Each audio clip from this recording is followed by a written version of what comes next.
1378 Ramona Street in Ramona. This is Ian. Gonna go ahead and do a quick inspection here for both the roof and solar. First of all, we're walking around underneath the eaves looking for any kind of water stains or dry rot, termite damage, things like that. And for the most part, it looks okay. We do see some water staining here and there. On the edge here, that's typical. That might just be the water coming around the edge of the roof and then blowing back.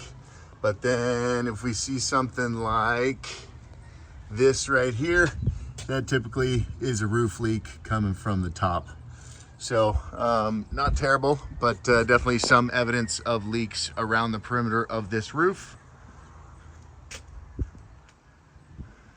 Let's go ahead and work our way over to the electrical panels so I can show you the solar equipment as well as the electrical panels.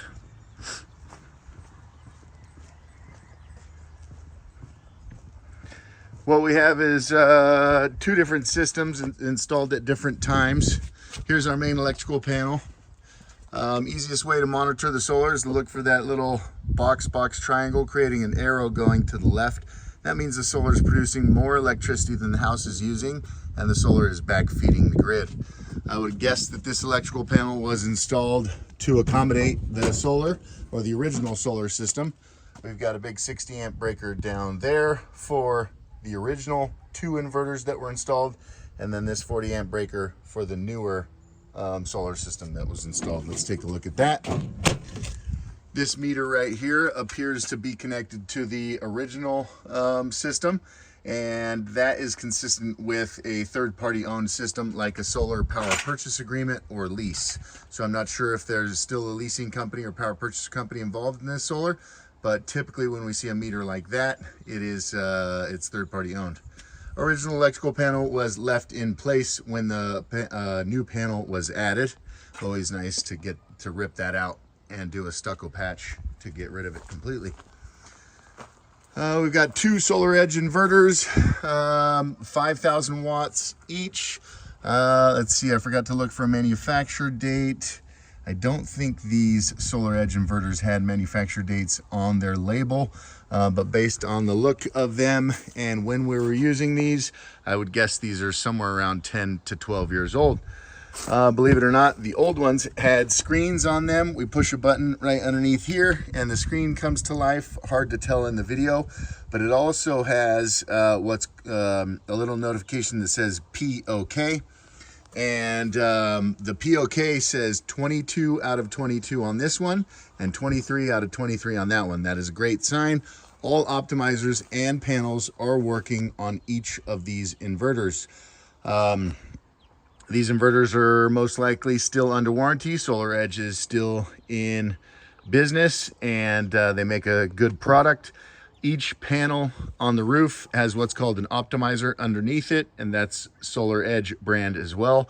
And so these inverters are communicating with those optimizers on the roof, and all 45 of those are operating correctly. Both of those inverters have each made about 17.5 kilowatt hours per. So what is that, 35 kilowatt hours between the two of them, which would offset about a $400 average SDG&E bill, give or take. Then there is another system, newer, on the back of the house going to this inverter size. That's a 6,000 watt inverter. And this one, tough for me to say what year this was installed, but definitely newer. It doesn't have a screen on it, so I'm not able to see what's going on, unfortunately. You actually have to log into the monitoring, and that antenna right there tells me it should be hooked up to the internet. I actually have a blue light right there showing, and that is a communications light telling me that it is communicating to the internet. You just got to be invited to the online platform to see what's going on. Let's go ahead and jump up on the roof. I'll show you what's going on up there.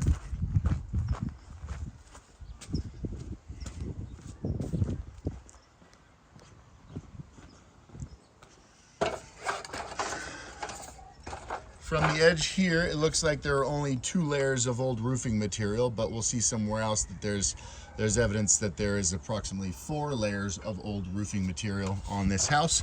Building code does allow for 2 layers.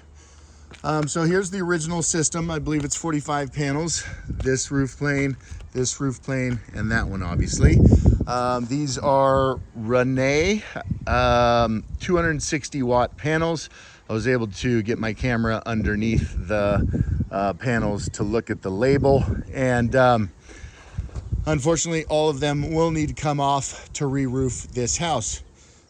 This is a 3-tab asphalt shingle roof, and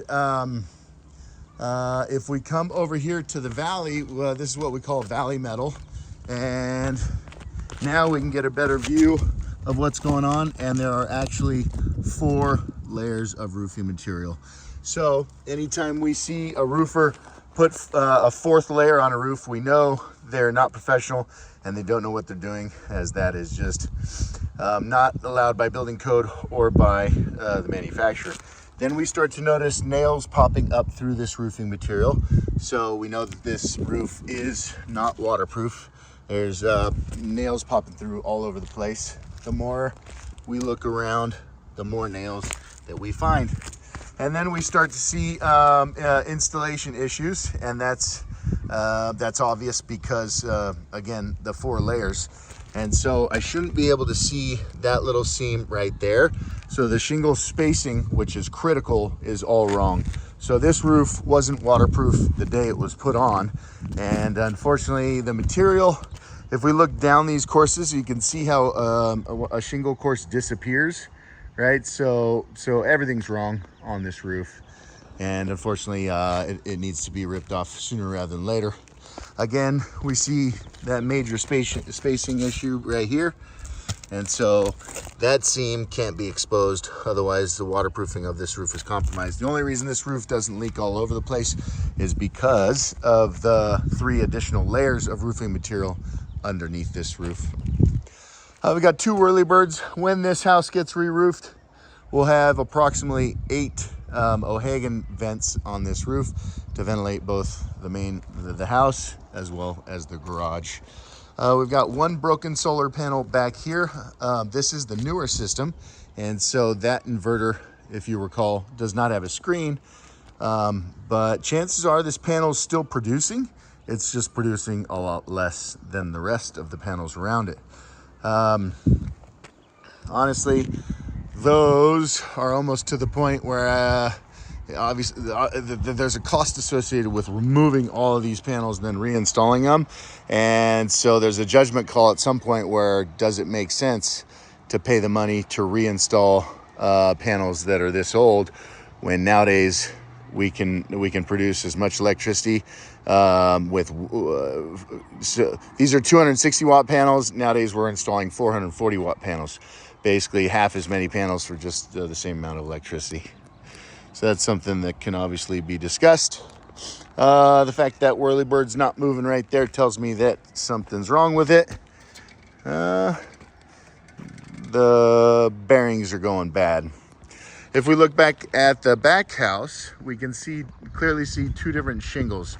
Up on the top part, that shingle looks to be in great shape.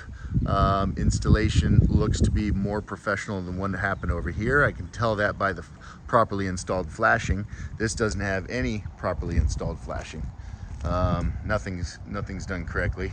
Whereas the top over there does look okay. The side of, what do we call that? That's a gambrel barn shape. And that near vertical flashing, we can see some have been replaced on the right hand side and some are falling. That takes extra care and attention and skill when installing it. It needs a whole bunch of nails, and then it needs a big bead of sealant to basically help glue and reinforce those shingles in place. So although the material doesn't look to be in that bad a shape, it looks like they are in fact starting to fall off.